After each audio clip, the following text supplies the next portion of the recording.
안녕하십니까. 내추럴 보디빌딩학과 총장 기토일입니다. 오늘은 커팅, 리메스 없이 조절하는 방법에 대해서 살펴보겠습니다. 커팅을 하든 리메스업을 하든 우리가 체중 조절을 할 때 변경할 수 있는 요인은 5가지가 있습니다. 첫 번째, 에너지 밸런스. 두 번째, 매크로 뉴트리션. 세 번째, 음식군 구성. 네 번째, 식사 빈도, 식사 타이밍, 식사 구성. 다섯 번째, 활동량. 우리는 이 5가지 요인을 통해 결국 몸을 바꿀 수 있습니다. 오늘 우리는 커팅 시와 리메스업 시 구체적으로 조절하는 방법에 대해서 알아볼 건데요. 그러면 우선 커팅 시 조절할 수 있는 방법에 대해서 살펴보겠습니다. 다음의 표를 한번 보겠습니다. 7일간 식단 조절을 꾸준히 했나요? 예, 매크로도 다 맞추셨나요? 아니요, 과식을 했나요? 잘못 계산해서 식사했나요? 그 이유는 무엇인가요? 체중이나 시각적으로 변화가 일어났나요? 예, 예상했던, 원했던 범주 아니었나요? 그렇다면 변화를 주지 말고 계속 이어나가 주세요. 아니요, 평가하는 데 있어 당혹스러운 요인이 있었나요?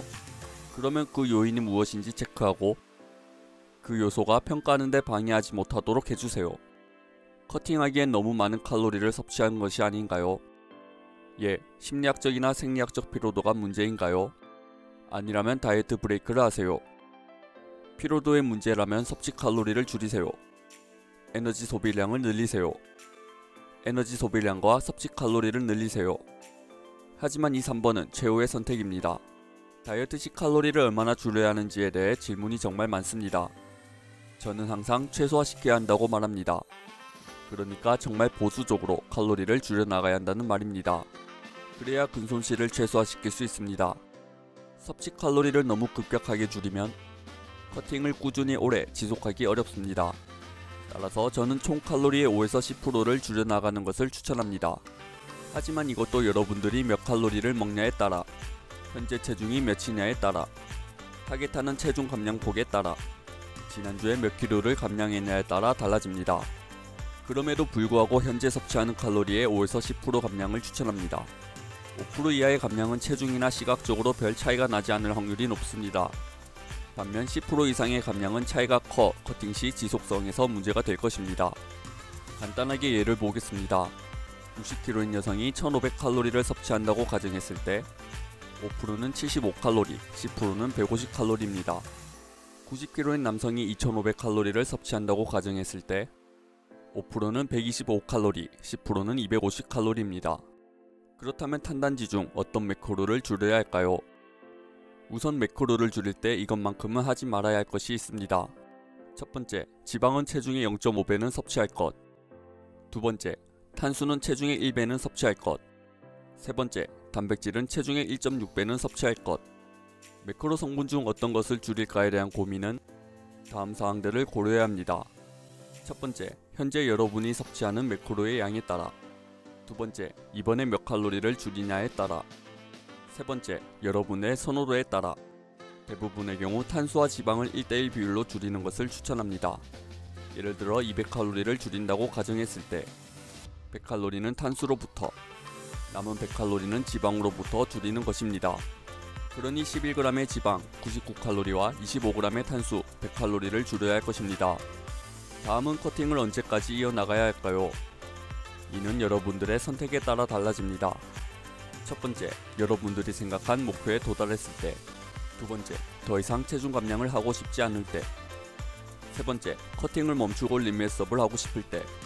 네 번째, 커팅을 이어나가기 힘들 때. 다섯 번째, 다이어트로 인해 불필요한 스트레스를 받기 싫을 때. 여섯 번째, 최저 섭취 칼로리에 도달했을 때. 맨 마지막인 6번의 경우 7에서 14일간 다이어트 브레이크를 하는 것을 추천합니다. 식단 조절을 하다 보면 결국 최저 칼로리에 도달할 수 있습니다. 그러면 체중을 유지하거나 증가시켜야 하는데요. 그러기 위해서는 섭취 칼로리를 늘려야 합니다. 그러면 결과적으로 체내 수분 증가, 위장 무게 증가, 글리코겐 충전 등의 이유로 체중이 증가할 것입니다. 체중을 유지시키려고 할 때는 유지 칼로리만큼 올리는 것을 권하는데요. 유지 칼로리로 섭취한다면 체지방의 증가를 최소화할 수 있습니다. 유지 칼로리가 아닌 잉여 칼로리를 섭취하게 된다면 아무래도 지방세포에 지방이 저장될 것입니다. 그리고 유지 칼로리를 섭취하기로 결정했다면 1에서 2주 간격으로 섭취 칼로리를 천천히 증가시키는 것을 권합니다. 이 과정에서는 지방과 탄수화물을 총 칼로리의 5에서 10% 증가시키면 될 것입니다.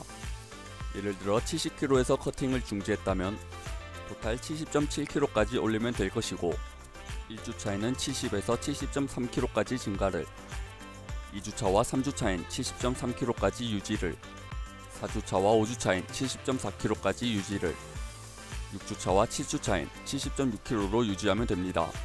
이렇게 커팅 과정 시에 스탑을 걸고 어느정도 일정량 체중을 증가시켜주면 다양한 이점이 있습니다. 다음은 오늘의 두 번째인 리미트 없이 칼로리를 구체적으로 조절하는 방법입니다. 마찬가지로 표를 먼저 보고 강의를 진행하겠습니다. 꾸준히 식단하셨나요? 예. 목표에 맞게 식단을 꾸준히 했나요? 아니요. 꾸준히 못한 이유는 무엇인가요? 시각적으로나 체중적으로 차이가 있었나요? 예. 예상하던 체중 범주 안에서의 발전이었나요? 그렇다면 계속 이어나가 주세요. 아니라면 평가하는데 어려움을 주는 요소가 있었나요? 그렇다면 그 요소가 무엇인지 체크하고 제거하세요. 체중이 천천히 증가했나요? 그랬다면 계속 이어나가 주세요. 체중이 빠르게 쪘다면 칼로리 섭취를 낮추시고 에너지 소비를 늘려주세요. 그렇다면 얼마나 칼로리를 늘려야 하는지가 문제입니다. 여러분이 얼마나 많은 근육을 가질 수 있는지는 결국 재능과 유전자의 영역입니다. 구력이 늘어날수록 결국 근성장의 폭은 적어집니다. 따라서 여러분들의 잠재력을 감안해서 체중을 얼마나 증가시킬 것인지와 칼로리를 얼마나 증가시킬지를 결정해야 합니다. 결국 체중을 빠르게 늘리려고 하다 보면 체지방의 증가가 커지니까요. 커팅과 동일하게 전 총 칼로리에서 5에서 10% 증가를 추천합니다. 운동을 시작한 지 6개월 미만인 비기너의 경우 한 달에 체중의 1.5에서 2% 증가를 추천합니다. 매주 발전할 수 있는 초보자의 경우에는 한 달에 체중의 1.25에서 1.75% 증가를 추천합니다. 매달 발전할 수 있는 중급자의 경우에는 한 달에 체중의 1에서 1.5% 증가를 추천합니다. 격 달이나 년 단위로 발전할 수 있는 고급자의 경우에는 한 달에 체중의 0.5에서 1% 증가를 추천합니다. 그렇다면 매크로 중 어떤 성분을 늘려야 할까요? 첫 번째, 탄수화물은 상한선이 없다. 두 번째, 지방의 상한선은 체중의 1.5배. 세 번째, 단백질의 상한선은 체중의 2.2배. 다음 그래프는 림메스 없이 탄단지 증가 시 효과에 대한 그래프인데요. 보시면 림메스 없이 탄수는 제한이 없을 정도로 유익하고 단백질은 체중의 1.8배부터 효율이 떨어지며 지방은 체중의 0.5배부터 효율이 떨어짐을 볼 수 있습니다. 얼마나 많은 양을 올릴지는 현재 여러분들의 매크로, 얼마나 칼로리를 늘릴 것인지, 마지막으로 여러분들의 기호에 따라 달라집니다. 대부분의 경우 전 탄수 2, 지방 1 비율로 올리는 것을 추천합니다. 예를 들어 300칼로리를 늘린다고 했을 때 탄수 200, 지방 100을 올리면 됩니다. 그러니 탄수 50g, 지방 11g이 되겠습니다. 그러면 언제 리메스업을 스탑하는 것이 좋을까요? 첫 번째, 목표에 도달했을 때. 두 번째, 더 이상 체중 증가를 원하지 않을 때. 세 번째, 지방을 빼고 싶을 때. 네 번째, 식단을 이어나가기가 힘들어질 때. 다섯 번째, 식단으로 인한 스트레스를 받기 싫을 때. 여성의 경우 체지방 30% 이상, 남성의 경우 체지방 20% 이상일 경우 유지 칼로리를 섭취하거나 미니컷을 통해 체중을 줄이는 것을 추천합니다. 오늘의 강의를 요약하겠습니다. 첫 번째, 커팅 시 총 칼로리의 5에서 10%를 줄여나가는 것을 추천한다.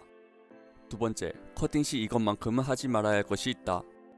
지방은 체중의 0.5배는 섭취할 것, 탄수는 체중의 1배는 섭취할 것, 단백질은 체중의 1.6배는 섭취할 것. 세 번째, 커팅 시 탄수와 지방을 1:1 비율로 줄이는 것을 추천한다. 네 번째, 커팅 시 최저 칼로리에 도달했을 땐 유지 칼로리를 섭취하자.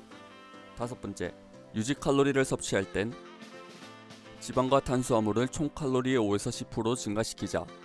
여섯 번째, 림메스 없이 총 칼로리에서 5에서 10% 증가를 추천한다. 운동을 시작한 지 6개월 미만인 비기너의 경우 한 달에 체중의 1.5에서 2% 증가를 추천한다. 매주 발전할 수 있는 초보자의 경우에 한 달에 체중의 1.25에서 1.75% 증가를 추천한다. 매달 발전할 수 있는 중급자의 경우에 한 달에 체중의 1에서 1.5% 증가를 추천한다. 벽다리나 년 단위로 발전하는 고급자의 경우에는 한 달에 체중의 0.5에서 1% 증가를 추천한다. 7번째, 증가시킬 매크로의 경우에는 다음을 참고하자. 탄수화물은 상한선이 없다. 지방의 상한선은 체중의 1.5배, 단백질의 상한선은 체중의 2.2배. 8번째, 림메스 없이 탄수는 제한이 없을 정도로 유익하고 단백질은 체중의 1.8배부터 효율이 떨어지며 지방은 체중의 0.5배부터 효율이 떨어진다. 9번째, 림메스 없이 탄수 2, 지방 1 비율로 올리는 것을 추천한다. 10번째, 여성의 경우 체지방 30% 이상, 남성의 경우 체지방 20% 이상의 경우 미니컷을 하자. 미트리로 받는 모든 수익금을 기부하고 있습니다. 많은 구매 바랍니다. 오늘의 영상이 유익하셨다면 좋아요, 구독, 알람 설정 부탁드립니다.